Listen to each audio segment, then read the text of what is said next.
नमस्कार दोस्तों, कैसे हैं आप सभी। आज फिर हाजिर हूँ एक नई कहानी के साथ। कहानी का नाम है बहू कराती थी ससुर से नौकरों की तरह काम। यह देख बहू की भाभी ने लगाया जोरदार तमाचा।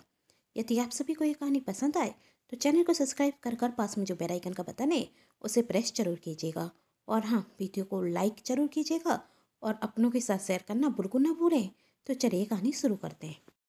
ना जाने तुम्हारे बाप कहाँ मगर मस्ती करने चले गए। 1 घंटा हो गया, अभी तक वापिस नहीं आए।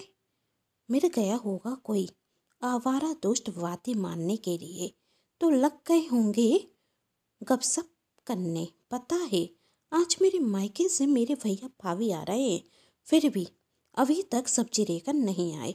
अब क्या बनाऊं मैं उनके लिए।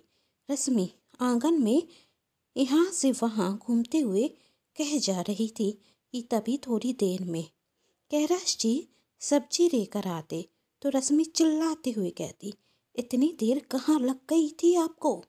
वो बहू आगे कैलाश जी अपनी सफाई में कुछ कह पाते उसके पहले रश्मि गुस्से में कहती, लग गए होंगे गपसपों में अपने दोस्तों से मेरी बुराई करने। और क्या होता है आपसे। पूरे मोहल्ले में मुझे बदनाम करके रखा है। करते रहो चाहे जितनी मेरी बुराई, मैं भी किसी से नहीं डरती। कहते हुए रश्मि सब्जी देखती। तभी कैलाश जी कहते, बहू भरा तुम्हारी बुराई किसी से मैं क्यों करूँगा। अच्छा, जब मेरी बुराई नहीं करते तो घर की बात बाहर कैसे पता चल जाती है। बहू दीवारों के भी कान होते हैं, तुम इतनी जोर से बोलोगी तो सुनाई तो देगा। ए सुन, रश्मि अपने आपे से बाहर होती और कहती, तो कहना क्या चाहते हैं आप। मैं आप पर जुर्म करती हूँ। वो तो बैठे बिठाए 2 वक्त की रोटी मिल रही है, इसलिए बातें आ रही हैं। वरना कैलाश जी बिना कुछ कहे कमरे की तरफ जाने रखते, क्योंकि वह जानते थे कि रश्मि से कुछ बोलना 2 बातें सुनने ने बराबर है। तभी रश्मि को सब्जी के बैग में चने की भाजी दिखाई देती, जिसे देखकर रश्मि चिल्लाते हुए कहती, यह क्या है। कैलाश जी ने डरते हुए कहा, बहू भाजी है। तब रश्मि कहती, वही तो मैं भी जानती हूँ, पर आपसे लाने के लिए किसने कहा था। चतुरी जीभ है आपकी, जब देखो कुछ नया खाने का मन होता रहता है। लेकर तो ऐसे चले आते हैं जैसे घर पर नौकरानी लगाकर रखी है। खुद को तो कुछ काम करना होता नहीं, बस बना बना कर खिलाते रहो। काम बारी वाई हूँ ना, इनकी फरमाइशें पूरी करती रहूँ मैं। और जो पैसा बर्बाद किया वही अलग से, कमाया तो जाता नहीं। 2 पैसे कमाओ तब जानो कितनी मेहनत रखती है। रश्मि गुस्से में कहती जा रही थी और कैलाश जी वहाँ से शांति से चले जाते और अपनी पत्नी की फोटो को देखते हुए सोचते, कैसे उनके एक बार कहने पर उनकी पत्नी 56 भोग बना देती थी और चने की भाजी तो कितनी स्वादिष्ट बनाती थी। उसके हाथ के खाने की खुशबू से पूरा घर महक जाता था। और आज यदि कुछ पसंद का लेकर आ जाओ तो पैसे बर्बाद होते हैं। बहू का बनाना तो छोड़ो, मुझे 4 बातें सुना देती है।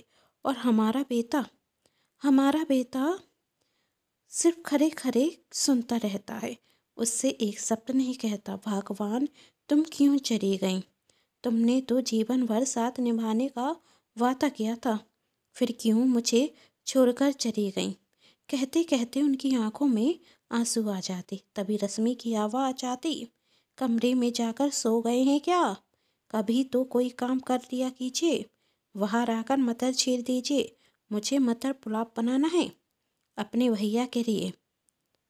आया।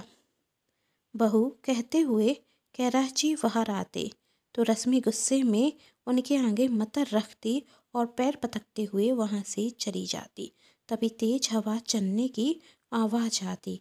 रश्मि अपने ससुर से कहती, जल्दी से छत पर जाकर कपड़े उठा लाइए। तभी कैलाश जी कहते, बहू अभी इतनी दूर से चढ़ कर आया हूँ, तुम तो जानती हो 2 दिन से मेरे घुटनों में दर्द है और सब्जी बाजार भी यहाँ से 1 किलोमीटर दूर है। इतना चलने से मेरे पैर का दर्द बढ़ गया है। अब तो 2 मंजिल चढ़कर मैं छत पर जा नहीं सकता। जाऊंगा तो दर्द और बढ़ जाएगा। बेटे से कहता हूँ तो वह भी दवा लेकर नहीं आता। तभी रश्मि रसोई से गुस्से में बाहर आते हुए कहती, बस एक काम करने की कह दो, प्राण निकल जाते हैं।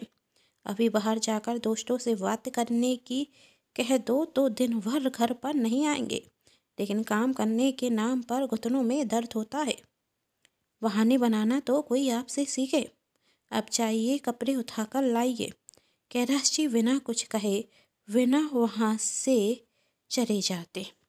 सीढ़ियाँ चढ़ते वक्त उनके पैर में इतने दर्द होता कि उनकी आंखों में आंसू आ जाते, पर ना ही कोई उनका दर्द देखने वाला था और ना ही कोई उनकी आवाज़ सुनने वाला। बहू का यह व्यवहार देख कैलाश जी मन ही मन यही सोचते, कौन से पापों की सजा मुझे इस जन्म में मिल रही है।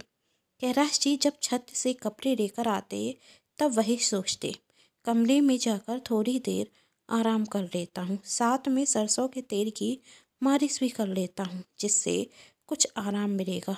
पर रश्मि नीचे उतरते साथ उनसे कहती, जरा बाहर आकर बैठक की सफाई कर दीजिए।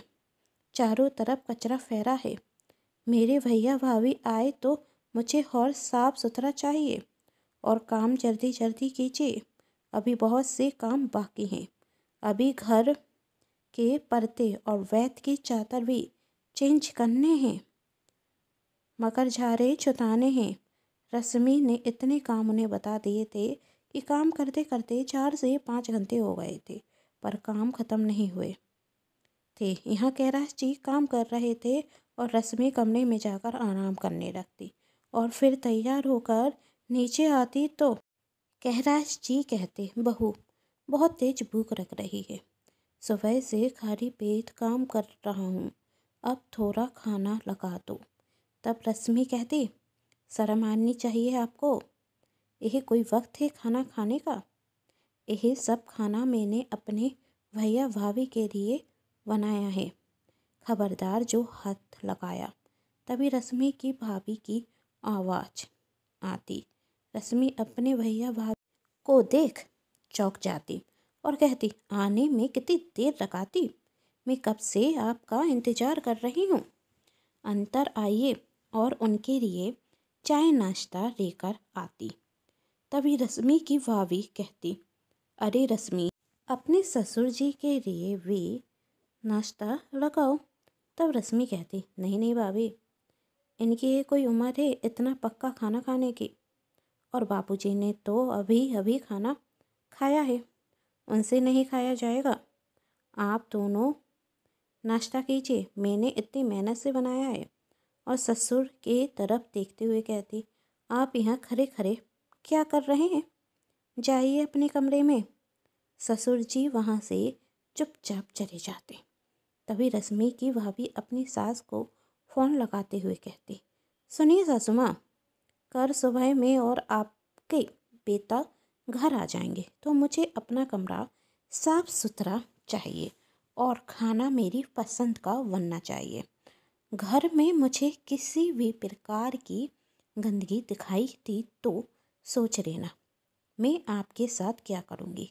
वैसे 2 दिन पहले की सबक आप भूली नहीं होंगी, विश्वास है मुझे। इतना सुन रश्मि गुस्से में अपनी भाभी से कहती, भाभी यह क्या तरीका है अपनी सास से बात करने का। तभी रागिनी कहती, क्यों ननद जी, आप करें तो सही, मैं करूँ तो गलत। आप अपने ससुर से दिन रात नौकरों की तरह काम कराती हैं और खाना भी खाने के लिए नहीं देती हैं। अरे भाभी, आप मुझे गलत समझ रही हैं, वह बुराऊ तो दिन रात खाता रहता है। इतना कहते साथ रश्मि के गले पर एक तमाचे की आवाज़ आती। आवाज़ इतनी तेज थी जिसे सुन रश्मि के ससुर भी बाहर आ जाते और कहते, रागिनी बेटी यह कौन सा तरीका है अपनी ननद पे हाथ उठाने का? वही इस घर की बहू है। तभी रागिनी कहती, शर्म करो रश्मि, देखो मैंने तुम्हें एक थप्पड़ मारा तो कैसे तुम्हारे ससुर जी तुम्हें बचाने आ गए और तुम इनसे नौकरों से भी बुरा व्यवहार करती हो, इन्हें समय पर खाना नहीं देती। जब तुम खुद अपने पिता समान ससुर के साथ अच्छा व्यवहार नहीं कर सकती तो तुम्हारी माँ के साथ मैं अच्छा व्यवहार क्यों करूं? तुम यह कैसे सोच सकती हो? इतना सुन रश्मि की आंखों में आंसू आ जाते और वह अपनी भाभी से माफ़ी मांगते हुए कहती, भाभी मुझसे गलती हो गई, मुझे अपनी गलती का एहसास है। भाभी मुझे माफ़ कर दीजिए, मैं आज से अपने ससुर का अपने पिता से भी ज़्यादा ध्यान रखूंगी, बस आप मेरी माँ का ख्याल रखिएगा। तब रागिनी कहती, माफ़ी मांगना है तो अपने ससुर के पैरों पर गिरकर मांगो। रश्मि अपने ससुर के पैरों पर गिरकर माफ़ी मांगती और उसके ससुर उसे माफ़ कर देते।